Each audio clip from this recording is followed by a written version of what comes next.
ATC high altitude पर 3 planes को guide कर रहा था। देखते ही देखते ये तीनों प्लेन्स एक ही लोकेशन पर आ गया, इसलिए 2D रडार पर प्लेन का नंबर आपस में ऐसे मर्ज हो गया कि ठीक से पढ़ पाना भी मुश्किल होने लगा। तभी अचानक तीनों में से एक प्लेन रडार से गायब हो गया। लेकिन कहाँ? एक पल को लगा जैसे ये तीनों प्लेन्स आपस में टकरा गए हो, पर ऐसा नहीं था। इनके बीच हजारों फीट का फासला था, तो फिर ये कैसे हो गया? जानेंगे आज के इस वीडियो में। एयर इंडिया फ्लाइट 182 329 पैसेंजर्स और 22 क्रू मेंबर्स के साथ मॉन्ट्रियल इंटरनेशनल एयरपोर्ट से उड़ान भरा। इस प्लेन को अटलांटिक ओशन से होते हुए लंदन के हीथ्रो एयरपोर्ट जाना था। प्लेन में सब कुछ ठीक चल रहा था। एटीसी एयर इंडिया के साथ साथ 2 और प्लेन्स को गाइड कर रहे थे। एयर इंडिया 31,000 फीट पर, उसके 4,000 फीट ऊपर TWA और उसके 3,000 फीट ऊपर CP फ्लाइट उड़ान भर रहा था। इन तीनों प्लेन्स का डायरेक्शन सेम था, इसलिए 2D स्क्रीन पर ATC कंफ्यूज हो रहे थे। दरअसल 3D स्क्रीन में हम बड़े ही आसानी से प्लेन को आइडेंटिफाई कर सकते हैं, पर 2 डायमेंशन के स्क्रीन में टॉप व्यू से देखना, वो भी सेम लोकेशन में, तो यहाँ पर प्रॉब्लम हो सकती है ATC को। लेकिन ATC को इसका डर थोड़ा सा भी नहीं था, क्योंकि 2 प्लेन्स जब एक ही लोकेशन में ऊपर नीचे फ्लाई करते हैं तो इन दोनों के बीच कम से कम 1,000 फीट का डिस्टेंस होना जरूरी है। यहाँ पर 3 प्लेन्स एक ही लोकेशन में एक साथ उड़ रहा था और इन दोनों प्लेन्स के बीच का डिस्टेंस 2 से 4,000 फीट था, इसलिए इन्हें कोई भी प्रॉब्लम नहीं होने वाला था। लेकिन तभी एयर इंडिया रडार से गायब हो गया। आमतौर पर प्लेन्स ऐसे कंडीशन में रडार से गायब हो जाते हैं और कुछ ही मिनटों में वापस भी आ जाते हैं। फिर भी ATC ने बिना देरी किए एयर इंडिया 182 को कॉल किया, लेकिन कोई भी जवाब नहीं मिला। वो बार बार कोशिश कर रहे थे, पर न तो कोई जवाब मिल रहा था और न ही दोबारा वो प्लेन रडार में दिखाई दिया। किसी भी तरह का इमरजेंसी या मेडे कॉल नहीं किया गया। 329 पैसेंजर्स और 22 क्रू मेंबर्स की जान अब खतरे में थी। तुरंत ही कई सारे शिप्स को एयर इंडिया की लास्ट लोकेशन पर भेजा गया। करीब 2 घंटे के बाद उन कार्गो शिप्स ने कंफर्म कर दिया कि एयर इंडिया फ्लाइट 182 अब नहीं रहा। इस खबर के तुरंत बाद भारत में मातम छा गया।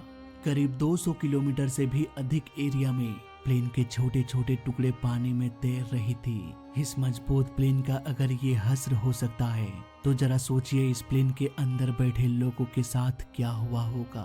किसी की भी जिंदा बचने की कोई भी उम्मीद नजर नहीं आ रही थी। नदिया के पार मूवी में काम करने वाले एक्टर इंद्र ठाकुर भी इसी प्लेन में सवार थे। सन 1982 में नदिया के पार और 1985 में आई मूवी तुलसी, ये उनके जीवन की आखिरी 2 फिल्में बन के रह गई। 329 लोगों में से सिर्फ 131 डेड बॉडीज को ही समुद्र से निकाला जा सका। बाकी सभी डेड बॉडीज समुद्र के अनंत गहराइयों में कहीं खो गई। जिंदगी कब करवट बदल लेती है साला पता ही नहीं चलता। 198 बॉडीज उनके घर वालों को नसीब भी नहीं हुआ। 131 बॉडीज को पोस्टमार्टम के लिए भेज दिया गया, जहां मेडिकल की एक टीम ये पता लगाने की कोशिश कर रहे थे कि आखिर इनकी मौत कैसे हुई।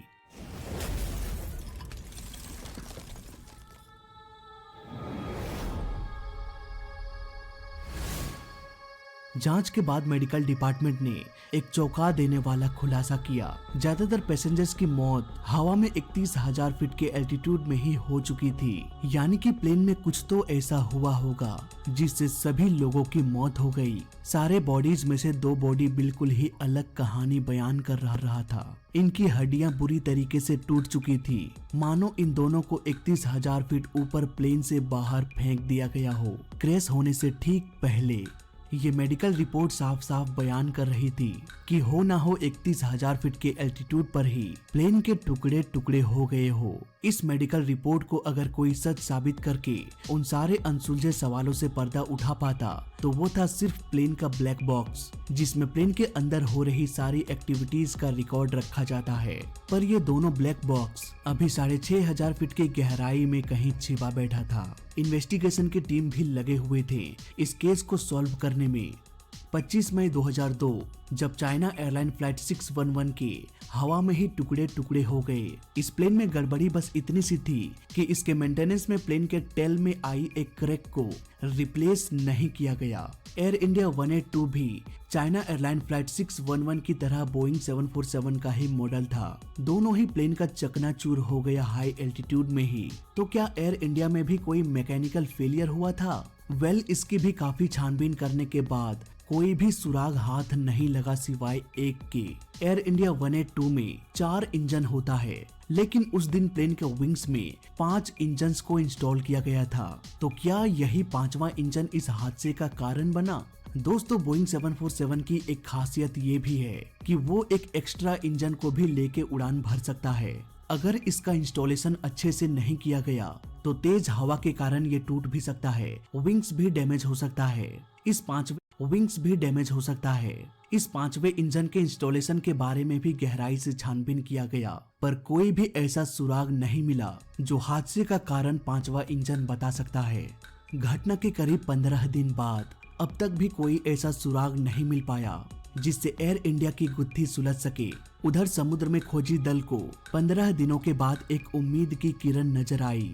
उन्होंने कॉकपिट वॉइस रिकॉर्डर के सिग्नल को ट्रैक कर लिया था। फिर क्या था? करीब 4 घंटों की कड़ी मेहनत के बाद इन्वेस्टिगेशन की टीम को पहला ब्लैक बॉक्स मिल गया। इस रिकॉर्डिंग को सुनने के बाद लग रहा था मानो कॉकपिट में सब कुछ नॉर्मल है। हादसे के कुछ सेकंड्स पहले भी सब कुछ नॉर्मल ही था और फिर अचानक से रिकॉर्डिंग बंद हो गया। इस रिकॉर्डिंग ने ये साबित कर दिया कि पायलट समेत प्लेन में बैठे सभी लोग इस हादसे से अनजान ही थे और प्लेन के टुकड़े टुकड़े हो गए। मेडिकल रिपोर्ट भी यही कह रही थी, मानो उसे 31,000 फीट ऊपर से फेंक दिया गया हो। उधर समुद्र में खोजी दल ने भी यही बयान दिया कि प्लेन का मलबा करीब 200 किलोमीटर से अधिक एरिया में फैला हुआ है। ऐसा तभी हो सकता है जब हवा में ही इसके टुकड़े टुकड़े हो जाए। अगर ये समुद्र में गिरने के बाद टूटता तो सारा मलबा आसपास ही होता। एयर इंडिया फ्लाइट 182 के साथ क्या हुआ? इसका जवाब तो मिल गया, पर कैसे हुआ? इसकी 2 पॉसिबिलिटीज थी। पहली पॉसिबिलिटी कि इसमें स्ट्रक्चरल फेलियर हुआ होगा, पर ऑफिसर्स को स्ट्रक्चरल फेलियर का कोई भी सबूत नहीं मिला। अब यहाँ पर दूसरी पॉसिबिलिटीज की संभावना बहुत अधिक बढ़ गई और वो संभावना थी प्लेन में बॉम्ब ब्लास्ट की। अब एक टीम बॉम्ब ब्लास्ट की छानबीन करने में लग गए। वहीं दूसरी ओर समुद्र के अंदर हजारों टुकड़ों में से उन टुकड़ों को ढूंढने में लग गए जिसका गहराई से अध्ययन करके ये पता लगाया जा सके कि वाकई में ये हादसा बॉम्ब ब्लास्ट से ही हुआ था या फिर स्ट्रक्चरल फेलियर। उधर सारे पैसेंजर्स का डिटेल निकालने के बाद ये पता चला कि एक अज्ञात पैसेंजर ने एयर इंडिया का टिकट लिया था, पर वो प्लेन में बैठा नहीं, लेकिन उसके लगेज को प्लेन में डाला गया था। इन्वेस्टिगेशन की टीम को एक और चौंका देने वाली खबर मिली। उस दिन नरीटा इंटरनेशनल एयरपोर्ट में भी एक लगेज में बॉम्ब ब्लास्ट हुआ। ये बॉम्ब ब्लास्ट भी कहीं न कहीं एयर इंडिया 182 के साथ जुड़ा हुआ था, क्योंकि उस बैग को भी नरीटा एयरपोर्ट से उड़ान भरने वाला फ्लाइट एयर इंडिया फ्लाइट 301 में डाला जाना था। यानी कि एयर इंडिया के 2 प्लेन्स को टारगेट किया गया था, लेकिन नरीटा इंटरनेशनल एयरपोर्ट की सिक्योरिटी इतनी टाइट थी कि वो बैग एयर इंडिया तक पहुंच ही नहीं पाया। इन दोनों ही बैग्स के पीछे 2 अज्ञात पैसेंजर थे जिन्होंने अपना नाम एम सिंह और एल सिंह बताया था। एम सिंह और एल सिंह के बारे में जब पता चला तो एक अलग ही कहानी सामने आ गई। टोरंटो एयरपोर्ट में एम सिंह नाम के एक शख्स ने चेक इन किया। उसका कहना था कि मेरा टिकट कंफर्म हो चुका है, जबकि उसे वेटिंग करने के लिए कहा गया। एम सिंह ने लेडी एजेंट से बड़े ही गुस्से और भद्दे तरीके से कहा कि मेरे बैग को एयर इंडिया में लोड करो। काफी बहस के बाद वो धमकी भी देने लगा। ये सब देखते हुए वो लेडी एजेंट डर गई और एम सिंह के लगेज को एक्सेप्ट कर लिया गया। उस दिन लगेज को चेक करने वाला एक्सरे काम नहीं कर रहा था, इसलिए PDD नाम के एक डिवाइस से लगेज की जांच किया जाने लगा।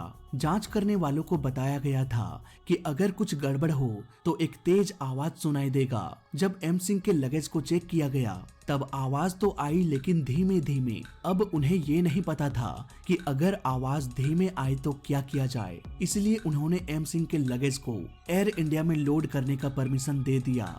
फिर क्या था, 31,000 फीट पर हुआ एक जोरदार धमाका। एयर इंडिया फ्लाइट 182 हमेशा हमेशा के लिए खामोश हो गया। इस घटना को टाला जा सकता था अगर एयरपोर्ट में सिक्योरिटी सिस्टम को फॉलो किया जाता। एयर इंडिया ने कैनेडियन गवर्नमेंट को वार्निंग भी दिया था कि प्लेन में अटैक हो सकता है। अगर सभी अपना अपना काम ईमानदारी से करते तो शायद ये हादसा टल जाता। शायद 329 घरों के दिए ना बुझते। इस हादसे में जिन परिवारों ने अपनों को खोया, उन्होंने आखिरी बार लाश को भी नहीं देखा। वो बस यही कहते हैं कि इस बात को हजम कर पाना बहुत ही मुश्किल है कि अब वो इस दुनिया में नहीं है। जब भी इस विशाल समुद्र को देखता हूँ तो लगता है जैसे समुद्र के इन्हीं खारे पानी में, इन्हीं लहरों में कोई अपना रहता हो। वो अपना जिसे दोबारा कभी देख न सके, दोबारा कभी मिल न सके। बस दुआ करते हैं कि वो जहाँ भी हो, भगवान उनकी आत्मा को शांति दे। इस घटना के कुछ दिनों बाद एल सिंह और एम सिंह को गिरफ्तार कर लिया गया। वो दोनों operation blue star Khalistan movement के लिए काम कर रहे थे। ऐसा करने से किसी को कुछ मिला नहीं, पर खोया बहुत कुछ। फिलहाल इस वीडियो में अभी तक के लिए बस इतना ही।